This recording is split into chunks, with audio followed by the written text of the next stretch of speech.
Di sebuah desa yang tenang, hiduplah seorang gadis yatim bernama Bawang Putih. Ia tinggal bersama ibu tiri dan saudara tirinya yang berhati-hati. Pagi itu, saat mentari baru saja menyapa, Bawang Putih sudah harus berkutat dengan tumpukan pakaian di pinggir sungai, membawa lelah yang tak kunjung usai.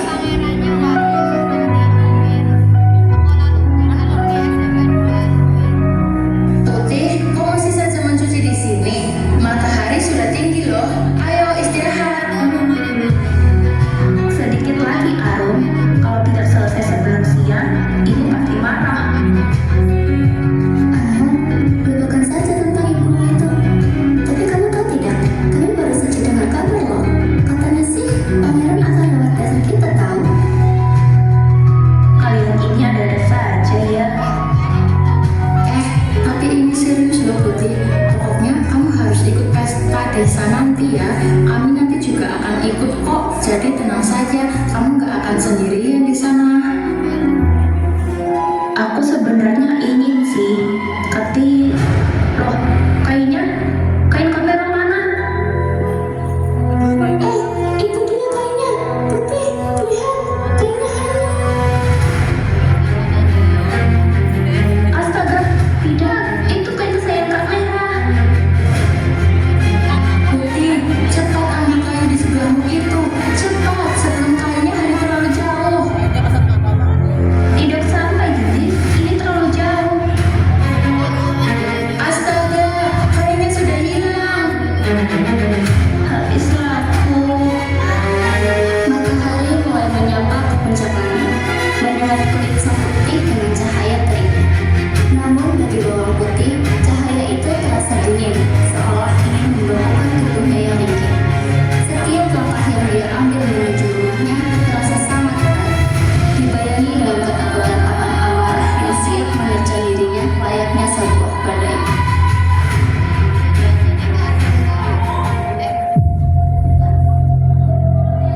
Sementara itu, di sebuah rumah yang nyaman, kenyamanan hanya milik mereka yang berkuasa.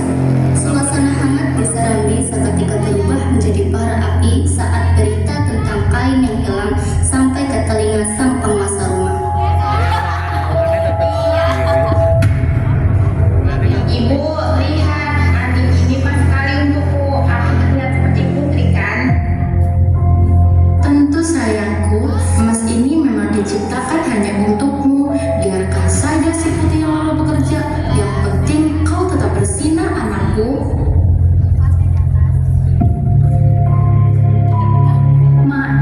Maaf, Kak Mera. Ibu, Kemana saja, Lawas? Kenapa lama sekali? Mana baju-bajuku?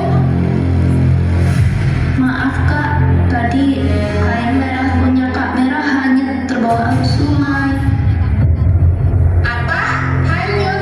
Dasar tidak berguna. Kau sengaja ya menghanyutkannya ke sungai. Kau tahu kan itu kain kesayanganku? Kain itu aku beli di perayaan minggu lalu. Dan itu harganya sangat mahal. Dasar anak kurang ajar. Cepat pergi sekarang dan cari kainmu sampai dapat. Awas saja jika kau berani kembali dengan tangan kosong. Kau akan kuberi hukuman. Kau tunggu ya. Cepat pergi dari sini dan carilah itu.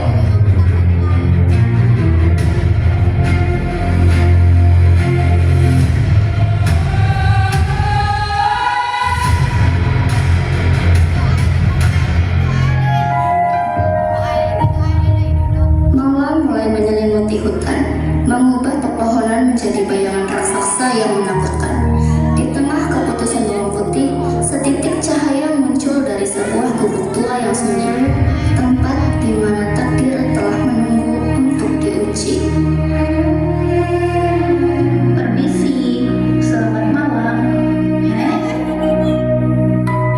Malam, Cahyo. Mengapa dari jatuh kepentingmu ada di hutan gawat ini? Nama saya Putih, Nek. Saya mencari kain merah yang hanyut. Apakah Nenek melihatnya?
Tapi Bu, stok makanan kita sudah habis.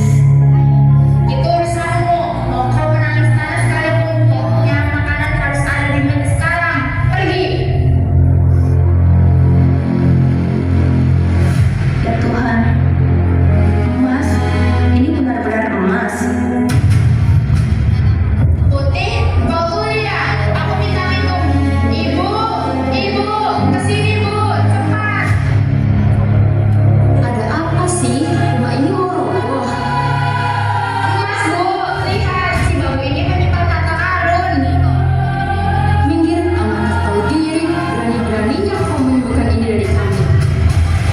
Ini asli, kita kaya Merah. Jujur kau mencuri di mana? Tidak Kak, itu dari nenek di lubuk sungai.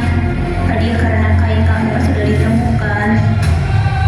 Nenek, di mana gugupnya? Jangan bohong atau kau menyesali itu. Di hulu sungai Bu, tapi nenek bilang Sudah diam. Kalau lebih kecil saja isinya sebanyak ini, bayangkan jika kita ambil yang paling besar. Ibu, kita harus ke sana sekarang juga. Lagi belum sepenuhnya melangkah. Namun api keserakahan sudah membakar jiwa bawang merah. Ia melangkah ke hutan bukan untuk berterima kasih, melainkan untuk menjarah apa yang ia anggap sebagai haknya, tanpa peduli pada adab dan rasa hormat. Hei nenek tua, cepat keluar. Aku tahu kau menyimpan harta di sini. Cak Ayu, siapa kau? Mengapa berteriak di pagi buta begini? Jangan pura-pura pikun. Aku saudaranya Putih. Aku kesini mau mengambil hakku. Mana labu itu? Aku mau satu. Labu itu bukan untuk orang yang datang dengan kemarahan. Pulanglah nak. Masa jangan nyuruh pulang. Berikan sekarang atau aku paksa.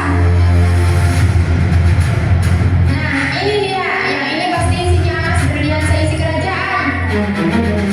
Jangan yang itu, nak. Itu bukan milikmu. Minggir tua bangka. Jangan coba-coba menghalangiku.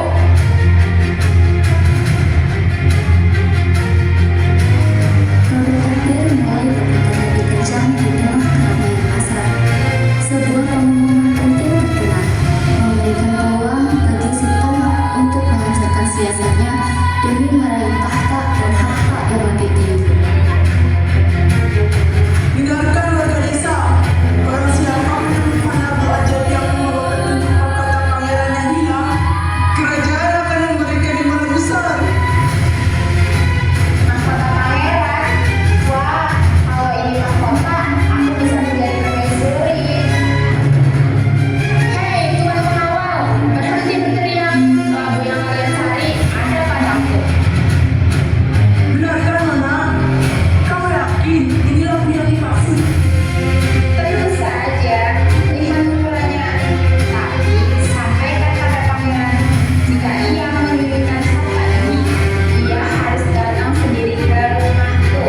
Katakan kalau istrinya sedang menunggu. Baiklah, kami akan melaporkan ini pada pangeran segera.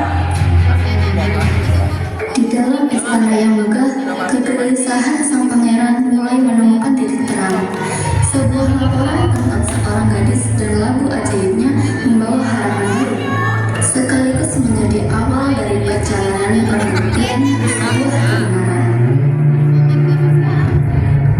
Ampun pangeran, kami mau kabar. Seorang gadis mengaku memiliki labu ajaib itu. Namun, ia menolak menyerahkannya, kecuali pangeran sendiri yang datang ke rumahnya.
ketulusanmu telah menyelamatkan mahkota ini.